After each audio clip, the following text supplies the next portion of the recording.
Hi అండి, అందరికీ నమస్కారం. ఈరోజు మనం అటుకుల ఉప్మా ఎలా తయారు చేసుకోవాలో చూద్దామండి. దానికి కావాల్సిన పదార్థములు చూద్దాం వరుసగా. సో ముందుగా ఒక ఆయిల్, అటుకులు, కొంచెం ఉప్పు, క్యారెట్, పచ్చిమిర్చి, జీడిపప్పు, బంగాళదుంప, ఉల్లిపాయ, టమాటా, కొత్తిమీర, తాలింపు సరుకులండి. ముందుగా వెజిటేబుల్స్ అన్నీ మీకు చూపించిన విధంగా కట్ చేసుకొని పక్కన పెట్టుకుందామండి. అలాగే మన బంగాళదుంప వాటర్లోనే ఉంచుకోవాలండి, లేకపోతే అవి బ్లాక్ ఇష్యూ వచ్చేస్తాయండి. అటుకుల్ని ఒక్కసారి జస్ట్ ఒక 5 minutes కూడా కాదండి, ఒక 2 minutes వాటర్లో వేసి ముంచి మళ్ళీ తీసేసుకోవాలండి. అలా పొడి పొడిగా వస్తుందండి. ఒక ప్యాన్ పెట్టుకుని అందులో కొంచెం ఆయిల్ వేసుకుంటున్నానండి.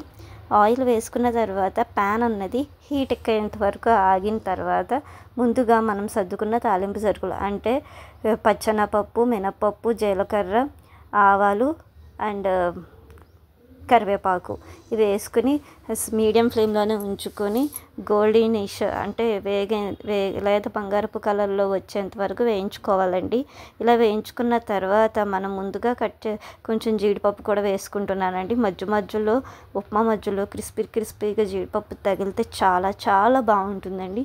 సో జీడిపప్పును తాలింపుతో సహా వేసేసుకోవచ్చండి, కానీ ఒక్కొక్కసారి మాడిపోతుంది. సో అందుకని నేను విడిగా వేసాను. సో ఇలాగ వేయించుకున్న తర్వాత మనం కొంచెం కట్ చేసుకున్న ఉల్లిపాయ ముక్కలు అలాగే పచ్చిమిర్చి కూడా వేసుకొని కలుపుకుంటూ ఉండాలండి. ఇలాగ మనం మీడియం ఫ్లేమ్లో వేయించుకోవడం వల్ల, ఇలా కలుపుకుంటూ ఉండడం వల్ల, మనకి మీడియం ఫ్లేమ్లో ఉంచుకోవడం వల్ల అవి మాడకుండా ఉంటాయండి. తర్వాత ఇంకా వెజిటేబుల్స్ కట్ చేసుకున్నాం కదా, అవి కూడా వేసేసుకుందామండి.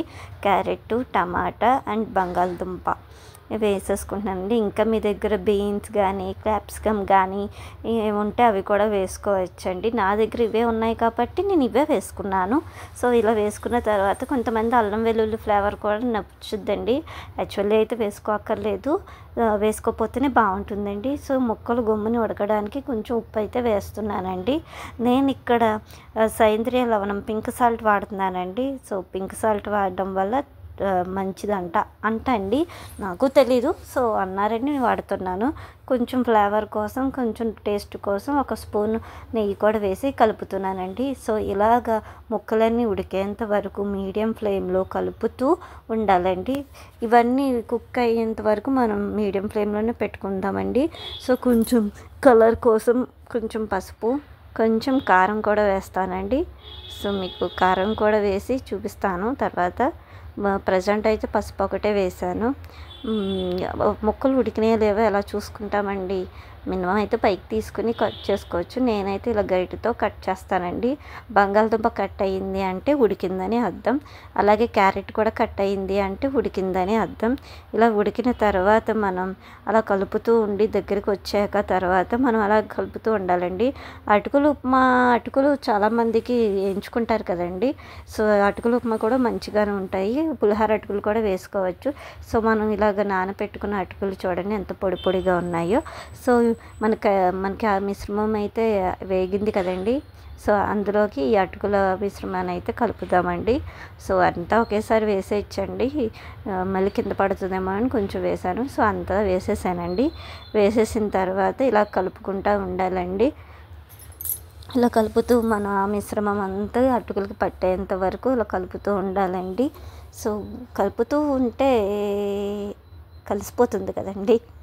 నేను అటుకులు స్వర్ణ బియ్యంతో ఆడించుకున్న అటుకులండి, అందుకే మీకు సైజు చిన్నగా ఉన్నాయి. అదే వేళ మనం పిఎల్ బియ్యము ఇంకా సోనా మసూరి బియ్యం అయితే పొడుగ్గా ఉండడం వల్ల అవి పొడుగ్గా ఉంటాయండి. కొంచెం సాల్ట్, కొంచెం కొత్తిమీర కట్ చేసుకుని కొత్తిమీర వేసుకొని కలుపుకుందామండి. సో వేడిగా అటుకుల ఉప్మా రెడీ అండి. సో దీనికి మనం ఒక నిమ్మకాయతో సర్వ్ చేసుకుంటే చాలా బాగుంటుందండి. సో ఒక్కసారి అయితే ట్రై చేయండి. అటుకుల ఉప్మా ఎలా ఉందో ఒక్కసారి ట్రై చేసి నాకు చెప్పండి. ఇప్పటి వరకు నా ఛానల్ ఇంకా సబ్స్క్రైబ్ చేయలేదు, please subscribe. Thank you so much. Bye.